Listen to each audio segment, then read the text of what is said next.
mga nanay o dalaga o teenager man yan, minsan mga binata nag-aayos din ng ng mukha.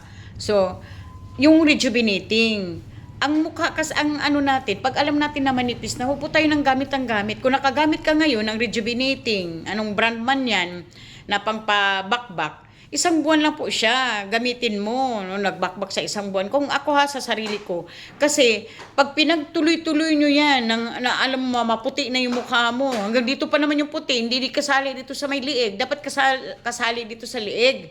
Oh, pagpatuloy yung ginagamit niya ng rejuvenating, wala kayong hinto, magninipis po ang ating balat. Magninipis po yan. Sabi nga yung nakausap ko na ang balat daw natin, parang lupa, may 3 layer. Oh, pagkapatuloy na patuloy yan yung pangatlong layer na wala na magpuprotek at sobrang nipis na po, konting lang ng araw, magpepekas po yan. Magpepekas. At masisira ang yung mukha, yung parang iba, parang ng itlo, ay parang ang nipis, ang kintab ng dahil sa kakagamit ng mga pampaganda o pampababakbak.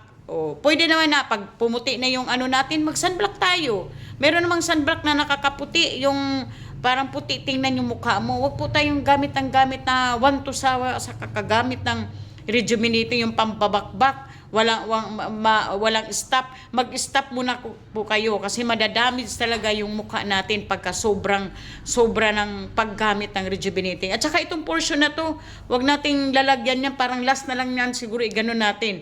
Kasi ito yung manipis. Ito yung pinakamanipis sa balat natin. Ayan yan. At saka itong nasa ng portion ng mata. Kaya pag inano mo yan, ang bilis mag-wrinkles. Nagre-wrinkles po pagka sobrang gamit ng matatapang sa ating mukha.